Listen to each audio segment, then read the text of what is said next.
Ladies and gentlemen, dear colleagues, welcome. Thank you. It's a pleasure to see you all at this hour. Very heavy traffic outside that I've noticed. I understand there is a race, Happy Valley tonight, so that traffic is just got a reason for that. Now, one thing you should have caught from his presentation, from Müjdat's introduction, is that plus 30 years, okay? Plus 30 years, no, probably it's plus 35 years, I don't know, so it kind of shows a bit of my true age, huh? And I feel pretty lucky for the time of that 30 years, 35 years, because I happen to be in both in academia and also in the business world, with Procter & Gamble, with United Nations Environment Program, with World Bank. I was in different continents. I worked in Kenya, Africa. I worked in the US, I worked in Europe, I worked in Cyprus, and a lot in Turkey, of course. So the reason I just wanted to kind of add this part of it into the intro phase of this discussion is to give you the flavor as how I kind of started to visualize and understand the differences. Are there any differences? You know, that was the big question I had. Because, you know, you don't expect, you know, people are people, humans are humans, you know, two hands, one brain, two eyes, you know. And I just want to go through this journey with you and see whether you will also think the same way I'm thinking now, which brought me to a conclusion, which we'll share hopefully at the end of the lecture or this discussion, okay? So, differences between Eastern and Western mindsets. Well, to start with, the development, the formation of the mindset itself are influenced basically by two general important parameters. One is internal. It's what we bring in with our DNA, all right? What we bring in with our genes.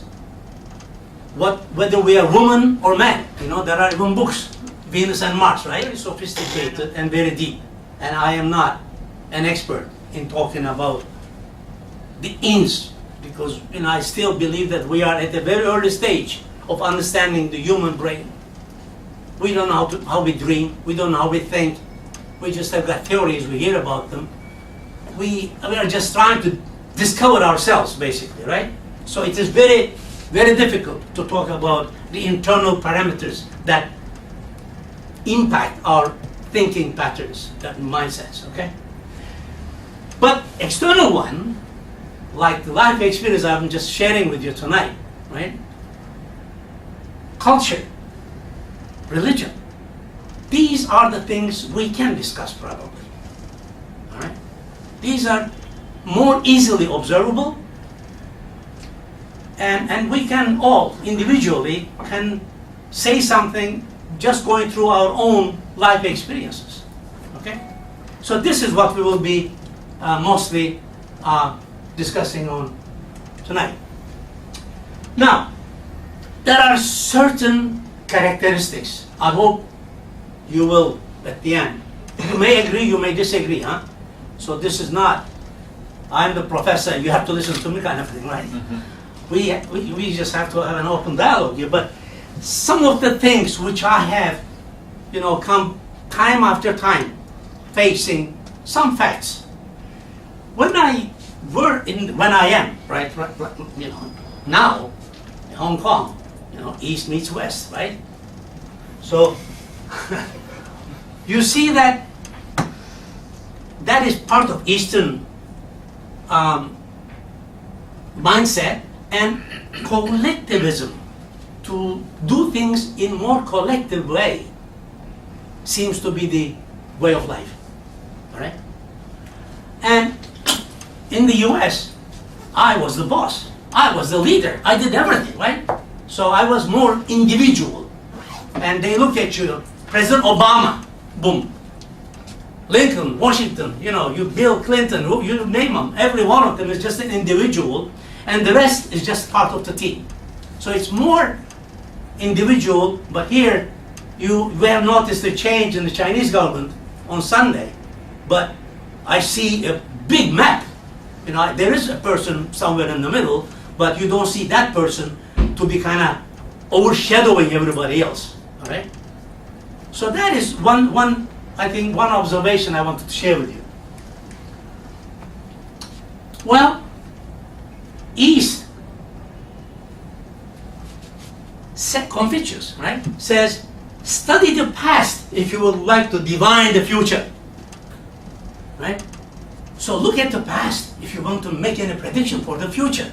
So the past is very important in the Eastern culture. But if you look at the Western capitalistic environment, Edmund Burke says, you can never plan the future by looking at the past. Right?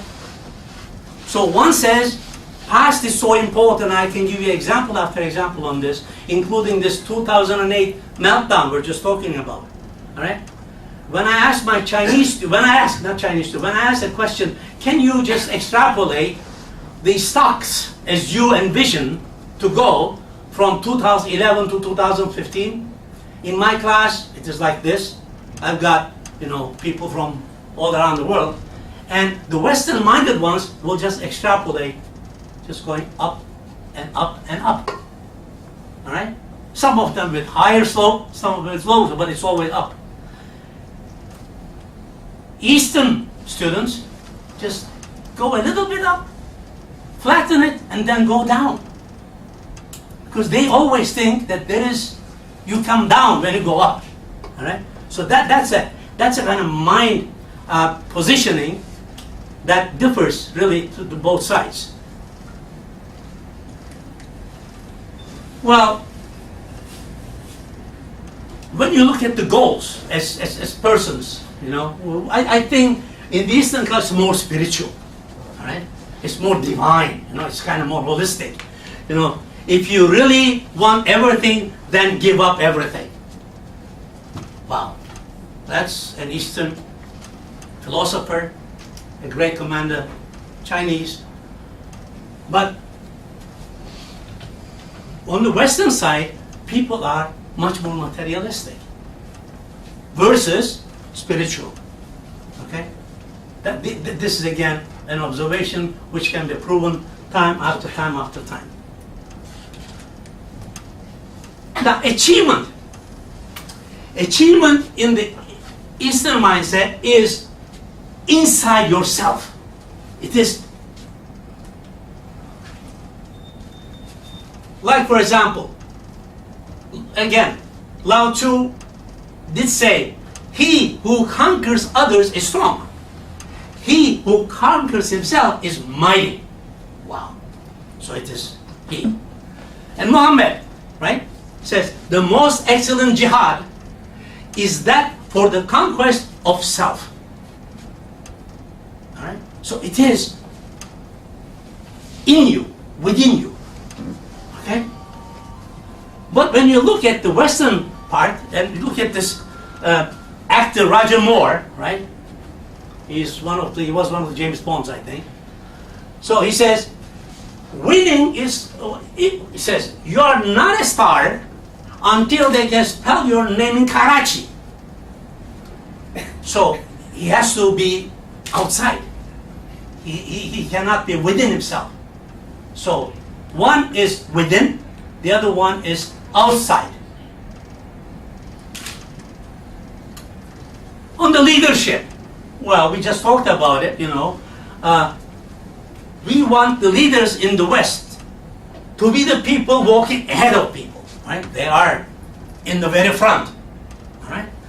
On the East, however, you will see, in order to guide, again, from Lao Tzu, it says, in order to guide people, the leader must put himself behind them, not in front of them, behind them. Thus, when he is ahead, they feel no hurt. Okay?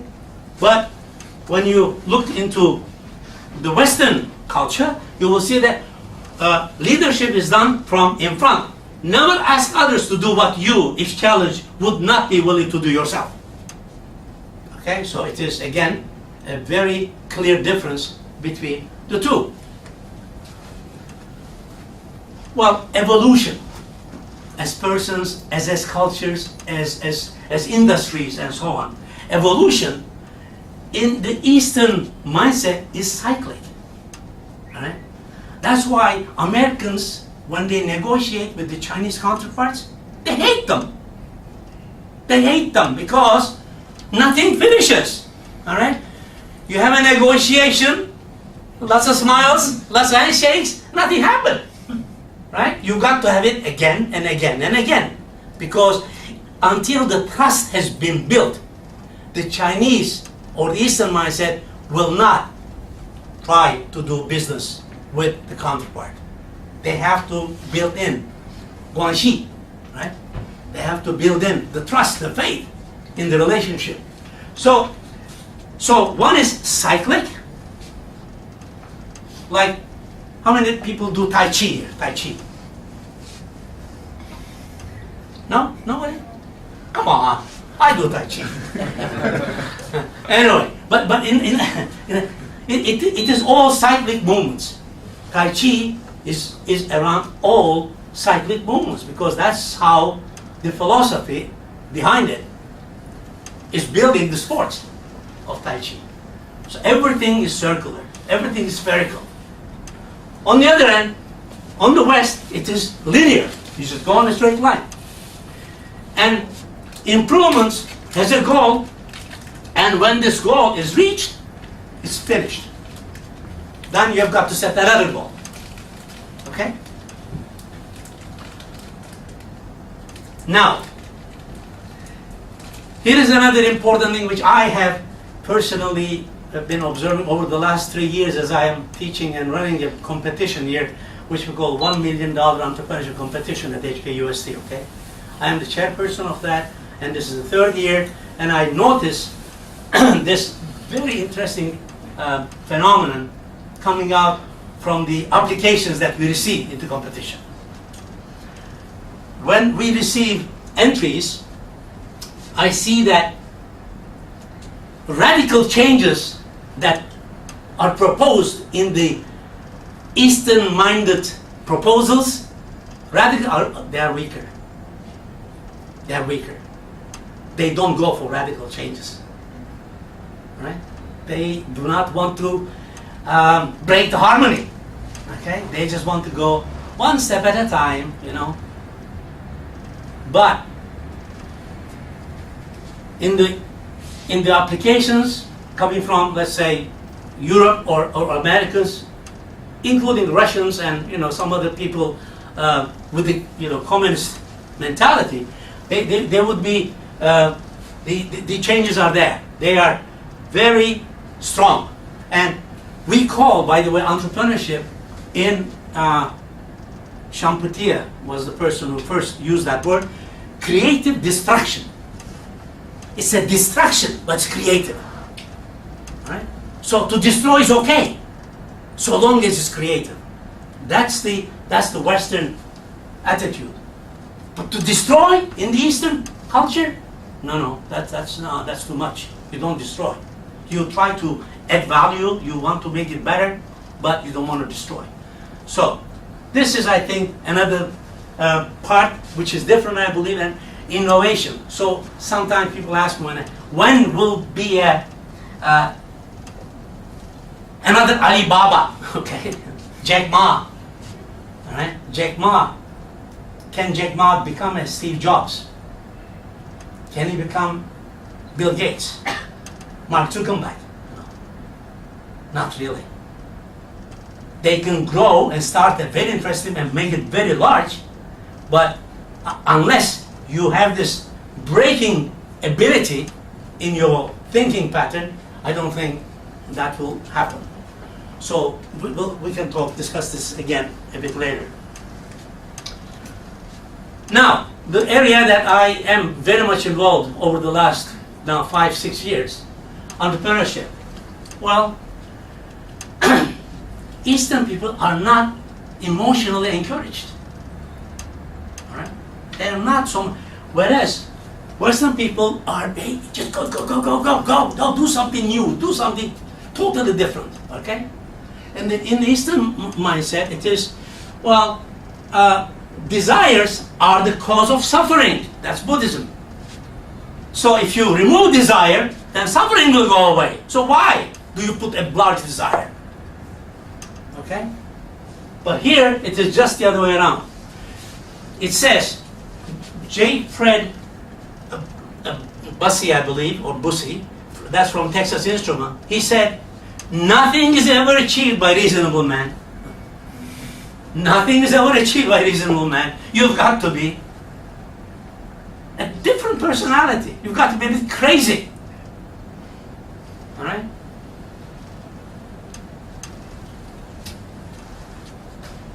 Okay. So, here are some maps that I believe pictorially will try to share my points. Okay? Mindset, linear cycling. All right? This is like Brazilian football. You know, they go and go and go. Now, you, I hope, have not taken any conclusion from what I said so far. I am not saying one is better than the other one. All I am doing is just to make a comparative assessment. Okay? So I don't think one is stronger than the other one is better than the other one. They are just different. All right? So, this is one, I think, important thing. And here we are, in the West. That's our team. Me and me and me. All right? On the Eastern mentality, it is really a team. I remember many times when I was in Tokyo some months ago, when I asked, what's the population of Tokyo, to a group of Japanese friends. If they were asking me, what's the population of Istanbul? Probably 13 million, I'll just throw a number, right? That would be me. Typical. They did not give me an answer. I was surprised. They started to talk Japanese. Then one answer came. But that was the exactly right number for Tokyo's population. The number that I put out would be probably somewhere close. Okay, so this is the kind of mental kind of paradigm and mindset. So,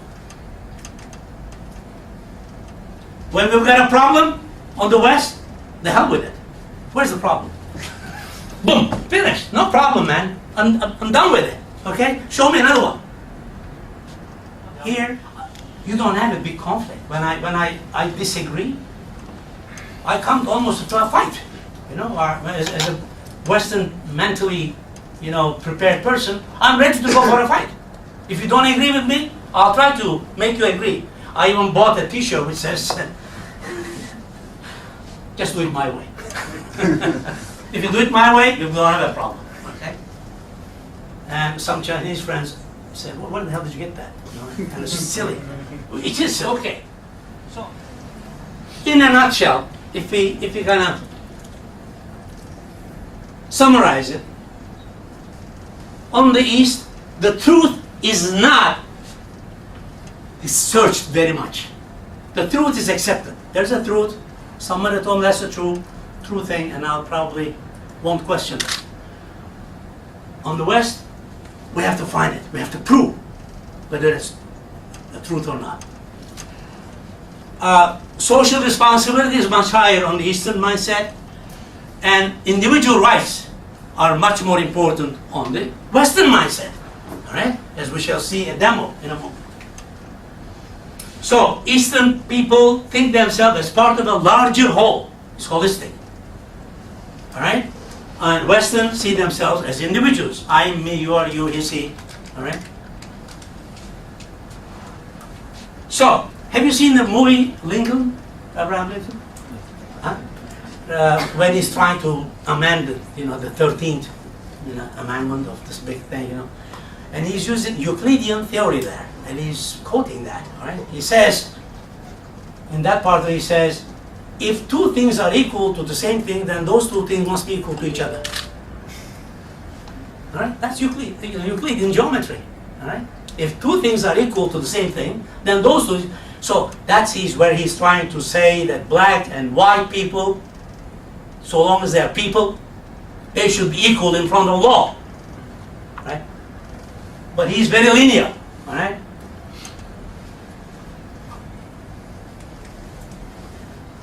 A very nice book, by the way, and a great experimental book on this. If this idea of different mindsets catches your attention, is by Professor Richard Nisbett.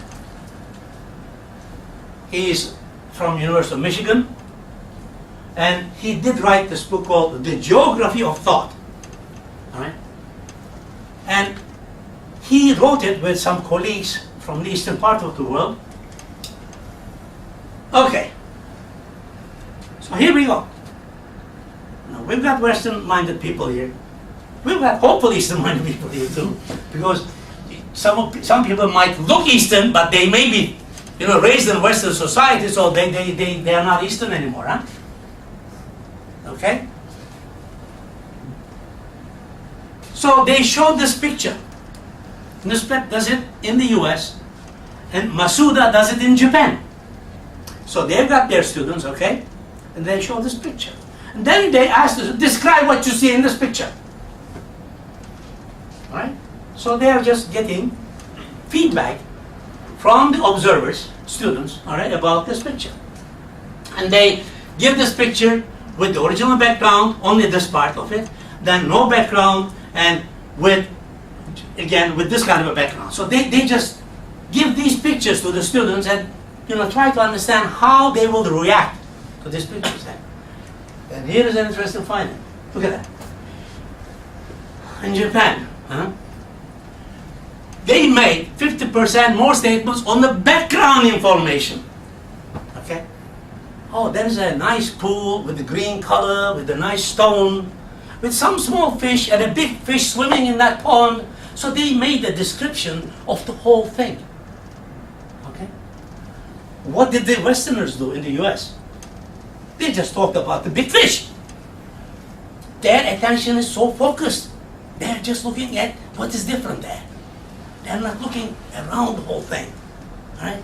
So, around 70% of the statements, they talked about inert objects than the Western group. And Eastern people there was a pond, and blah, blah, blah. So that's how they would be starting their essays. And the Western would say, the fish in the middle had a bright, whatever, red color, and had yellow, beautiful fins. It was bigger than the rest, and it was very beautiful, blah, blah, blah. Okay? So we're looking at two things. And here's a very interesting example from that book. Now, this question goes to you.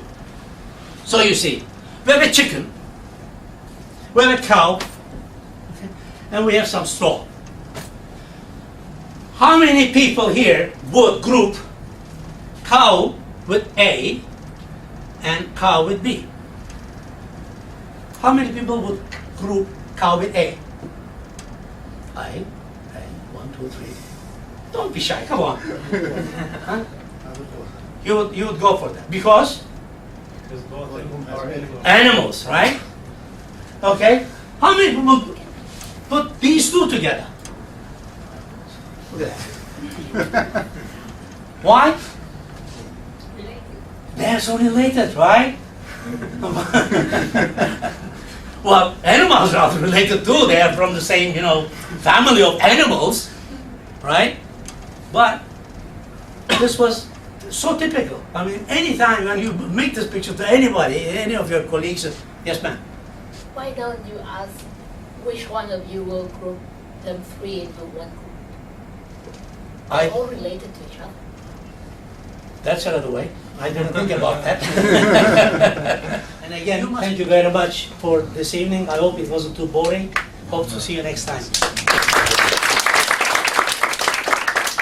I would like to thank you for your fruitful and exciting talk. Before the finish, I would like to say something, and I would like to give something. Oh, I thought I had flowers. Professor BEBA, as an academic, he has been teaching and educating new generations of Hong Kong with love of Turkey and with love of friendship. So he's a good example for us when introducing and promoting our countries. So we would like to, we appreciate his efforts and contribution of building bridges, building dialogue bridges between the countries, between Turkey and Hong Kong. So we have a very humble gift for you. Please accept this as a sign of our appreciation. Thank you very much, Mirza. Thank you.